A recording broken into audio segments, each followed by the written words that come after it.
নমস্কার, আমি মৌমিতা। চলে এসেছি আবারও একটা রেসিপির সাথে। আজকের রেসিপি এগলেস কেক। এইভাবে বাড়িতেই খুব সহজভাবে বানিয়ে নিতে পারেন। একদম পারফেক্ট বেকরির মতো টেস্ট হয়েছে। কেকের স্পঞ্জ বানানোর জন্য এখানে আমি নিয়ে নেব 1 কাপ পাউডার চিনি, হাফ কাপ সাদা তেল আর হাফ কাপ দই, আর নিয়ে নেব হাফ চামচ এসেন্স। এবারে সব উপকরণগুলো 5 মিনিট ভালো করে ফেটিয়ে নেব।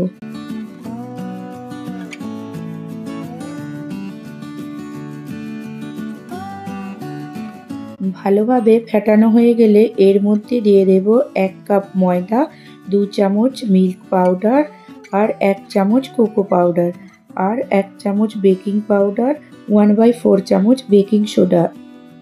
এইবারে ড্রাই উপকরণগুলো অল্প অল্প করে 2 চামচ দুধ দিয়ে ভালো করে মিশিয়ে নেব।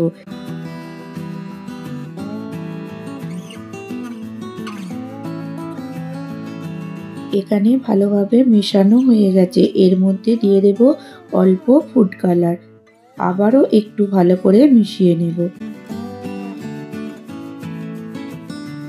এখানে নিয়ে নিয়েছি একটা কেক টিন। কেক টিনের মধ্যে তেল ব্রাশ করে নেব। এইবারে বাটার পেপার দিয়ে ব্যাটারটা এর মধ্যে ঢেলে দেব।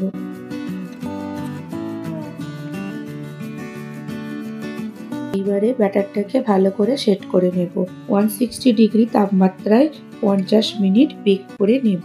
10 মিনিট ঠান্ডা করে নিয়ে কেকটাকে এইভাবে খুব সহজেই বার করে নেব। আস্তে আস্তে বাটার পেপারটা বার করে নেব। বার করে নিয়ে 1 ঘন্টা ঠান্ডা হতে রেখে দেব।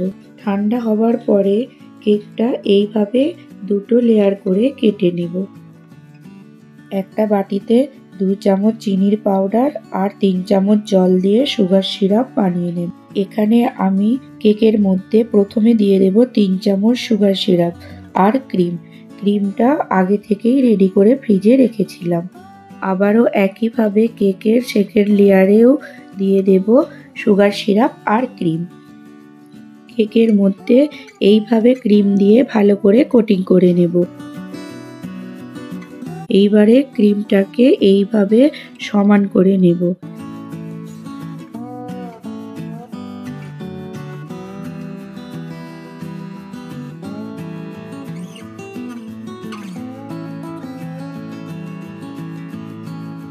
একই ক্রিমের মধ্যে একটু ফুড কালার মিশিয়ে আমি এখানে হালকা ডিজাইন করে নেব।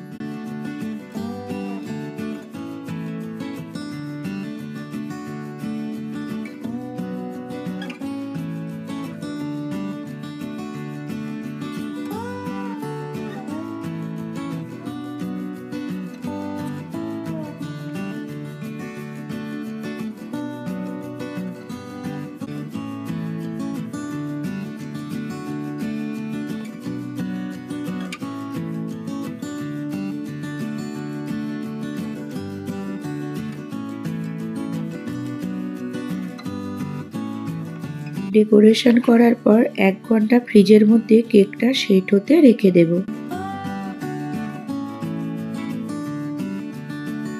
1 ঘন্টা পর কেকটা রেডি হয়ে গেছে। নরম আর টেস্টি কেক রেডি। রেসিপি ভালো লাগলে চ্যানেলটিকে সাবস্ক্রাইব করতে ভুলবেন না।